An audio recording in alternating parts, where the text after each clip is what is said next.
Ada berita penting dan kabar gembira kepada seluruh pemilik KTP, kartu keluarga, akta kelahiran, surat izin mengemudi atau SIM, STNK, dan BPKB. Ada informasi penting di tahun 2023 ini untuk para pemilik dokumen-dokumen tersebut. Simak terus informasi ini sampai selesai agar teman-teman semuanya tidak gagal paham dan salah paham dalam menyerap informasi yang telah kami berikan.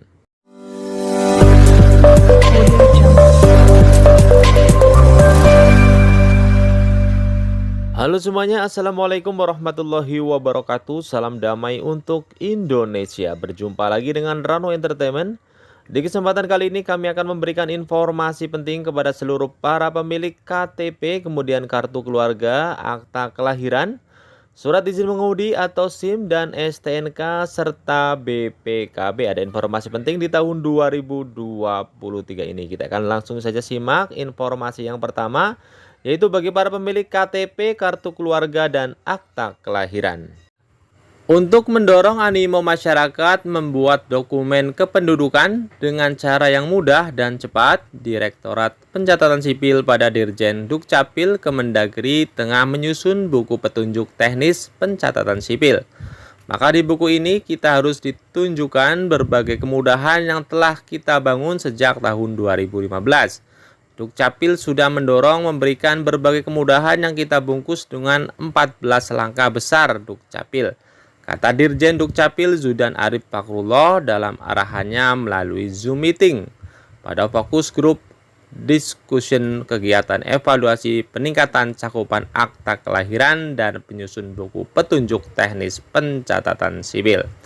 Zudan kemudian secara detail menjelaskan berbagai kemudahan yang telah diberikan Dukcapil dalam pelayanan administrasi kependudukan.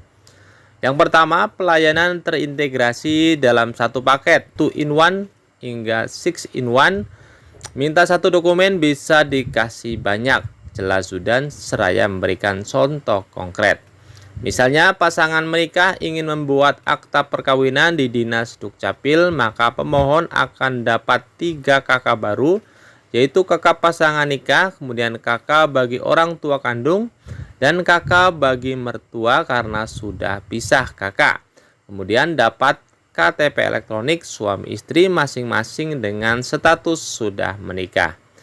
Begitu juga pemohon yang minta akta kelahiran bagi anak bisa sekaligus diberikan kartu identitas anak atau KIA dan KK baru lengkap dengan nama anaknya. Selanjutnya yang kedua, kemudahan membuat KTP elektronik tanpa pengantar RT dan RW. Cukup membawa kartu keluarga saja.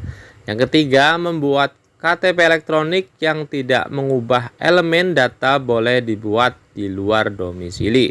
Sekarang kita kembangkan mengurus dokumen secara online dari luar domisili. Keempat, surat pernyataan tanggung jawab mutlak SPTJM untuk percepatan cakupan akta kelahiran. SPTJM diawali tahun 2018 bila masyarakat mau mengurus akta lahir tapi tidak punya surat kelahiran atau buku nikah atau akta perkawinan, tetapi orang tuanya statusnya sudah menunjukkan sebagai suami istri dalam kartu keluarga, maka cukup membuat SPTJM.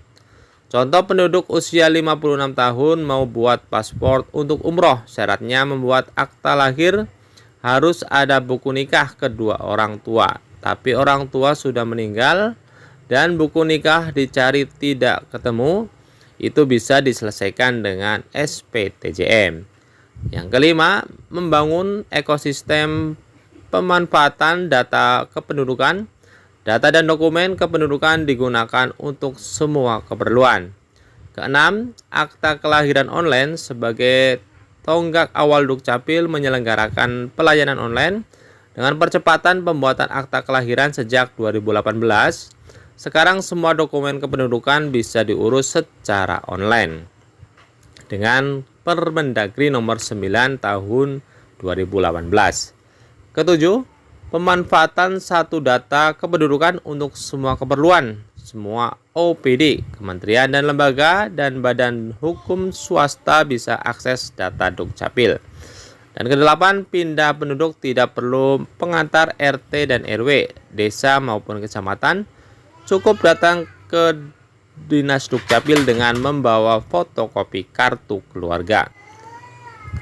Kemudian yang ke-10, penggunaan teknologi face recognition atau foto wajah, verifikasi foto wajah dengan foto KTP elektronik untuk menegakkan hukum oleh Polri, BNPT, Kejaksaan Teknologi, VR juga digunakan lembaga keuangan dan perbankan untuk verifikasi, validasi, dan autentikasi nasabah. Yang ke-11, Dukcapil Go Digital, yakni semua dokumen ditandatangani secara elektronik. Diikuti sekarang dengan pembuatan KTP digital, semua dokumen kependudukan bisa didigitalkan dan disimpan di smartphone. Kartu keluarga, akta lahir semua bisa dicetak sendiri oleh penduduk kecuali KTP elektronik dan kartu Indonesia Anak. Kemudian ke-12, pendirian program diploma. 4. Dukcapil bekerja sama dengan FH UNC untuk menciptakan SDM Dukcapil yang profesional. Sekarang sudah ada yang lulus. Ini kita optimalkan. Yang ke-13, tindakan afirmatif, kemudian pelayanan berupa jemput bola, pelayanan gotong royong. Di Dukcapil Kabupaten Kota bisa saling membantu pelayanan jemput bola. Sudah dilakukan di Papua, Papua Barat, Maluku, Maluku Utara, dan NTT.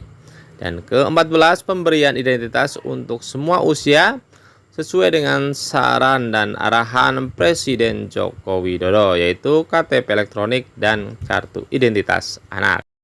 Berikut ini adalah pelayanan dari Dukcapil, yaitu untuk pelayanan pertama adalah pelayanan 2-in-1.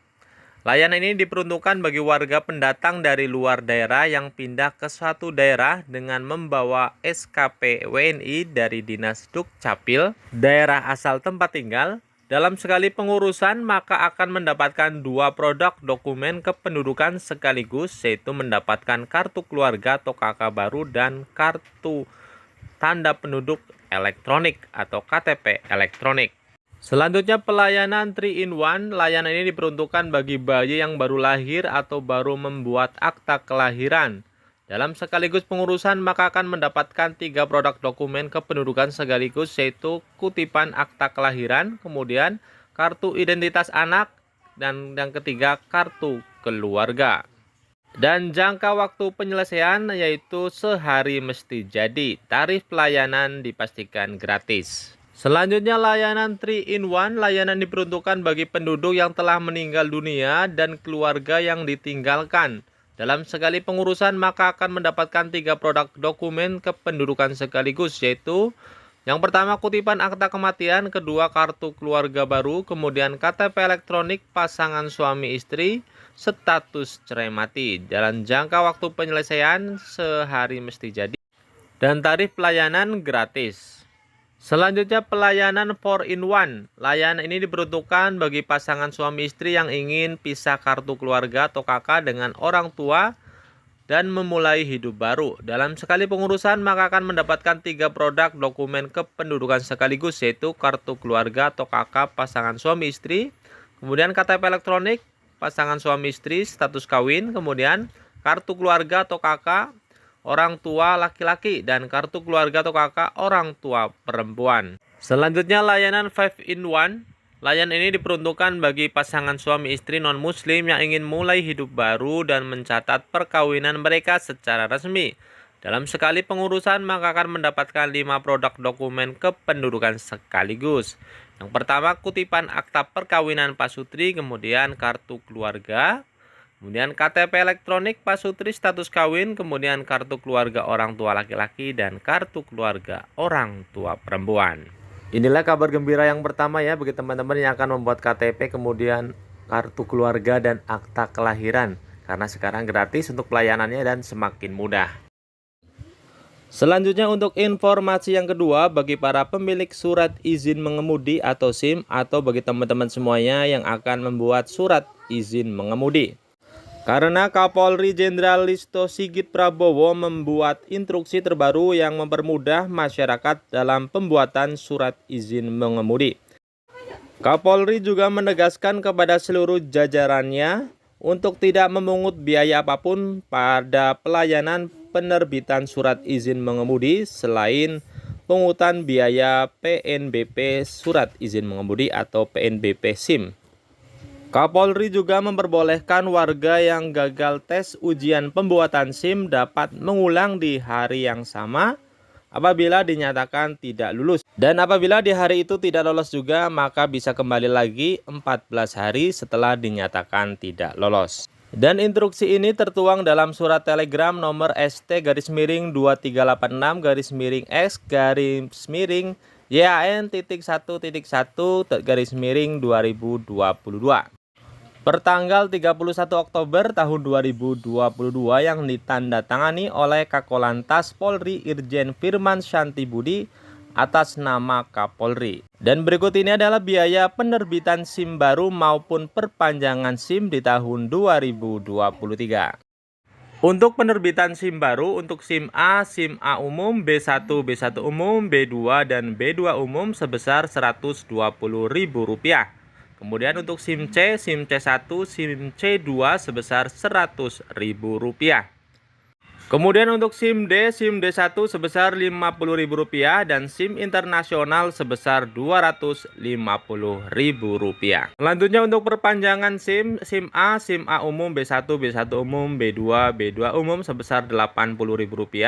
Kemudian SIM C1, C2 sebesar Rp75.000, kemudian SIM D dan D1 sebesar Rp30.000, kemudian SIM internasional sebesar Rp225.000. Arahan Kapolri selanjutnya adalah pelaksanaan pemeriksaan kesehatan jasmani dan rohani. Calon peserta uji SIM adalah di luar mekanisme penerbitan SIM dan dilaksanakan di luar area gedung Satpas. Dalam hal ini, biaya pemeriksaan tersebut dipungut langsung oleh dokter atau psikolog pada pelayanan pemeriksaan kesehatan. Kapolri juga melarang petugas pelayanan penerbitan SIM menyalahgunakan pelaksanaan pemeriksaan kesehatan tersebut untuk melakukan pungutan biaya lain, baik secara langsung maupun tidak langsung. Untuk informasi yang ketiga, yaitu bagi para pemilik surat tanda nomor kendaraan atau STNK. Pemerintah akan melaksanakan pemblokiran STNK pada tahun 2023 bila para pengguna kendaraan tidak melakukan perpanjangan setelah masa berlaku 5 tahun habis selama 2 tahun berturut-turut. Direktur Jenderal Bina Keuangan Daerah Kementerian Dalam Negeri Agus Fatoni mengatakan, ketentuan ini sebenarnya sudah tertera dalam pasal 74 Undang-Undang Nomor 22 Tahun 2009 tentang angkutan umum dan angkutan jalan, namun saat ini belum juga terlaksanakan. Kami dari tim pembina Samsat Nasional sepakat akan segera melaksanakan agar tertib administrasi pemilik kendaraan bermotor dan pendapatan daerah bisa meningkat efektif di tahun 2023. Jadi di tahun 2023 ini, status kendaraan menjadi bodong permanen jika STNK-nya tidak diperpanjang selama 2 tahun berturut-turut. Jadi kendaraan yang diblokir tidak dapat diaktifkan kembali. Fatur juga menambahkan kebijakan ini agar berlaku efektif, maka pemerintah daerah kedepannya juga perlu menghapus pemutihan pajak kendaraan bermotor karena menurutnya kebijakan ini tidak mendidik masyarakat untuk membayar pajak tepat waktu. Selanjutnya informasi yang terakhir atau keempat adalah informasi kepada seluruh pemilik buku kepemilikan kendaraan bermotor atau BPKB. Polri akan memperkenalkan teknologi yaitu BPKB elektronik. Dan BPKB adalah salah satu dokumen yang wajib dimiliki oleh semua pemilik kendaraan bermotor. Jadi nantinya BPKB di masa depan akan dibuat dengan cara elektronik. Dan di dalamnya nanti akan ada chip canggih yang digunakan untuk satu fungsi tertentu. Nantinya chip yang dipasang di dalam BPKB ini untuk menyimpan data-data kendaraan secara akurat. Dan untuk BPKB elektronik ini bentuknya akan mirip seperti paspor konvensional. Dan akan dipasang logo chip di sampul BPKB elektronik tersebut untuk menjadi tempat pendataan kendaraan. BPKB elektronik nantinya akan terintegrasi dengan semua data Korlantas Polri. BPKB Chip ini juga akan terintegrasi dengan stockholder. Keuntungan BPKB elektronik adalah memudahkan pelayanan proses mutasi kendaraan menjadi 1 hari kerja dari yang sebelumnya sampai dengan 1 hingga 2 bulan. Kemudian yang kedua, mencegah penyelewengan, pemalsuan, dan duplikat surat kendaraan bermotor. Itulah informasi penting kepada seluruh pemilik KTP, kartu keluarga, akta kelahiran, surat izin mengemudi, STNK, dan BPKB di tahun 2023 ini. Jadi terima kasih bagi teman-teman yang sudah menyimak. Semoga informasi ini bermanfaat. Wassalamualaikum warahmatullahi wabarakatuh.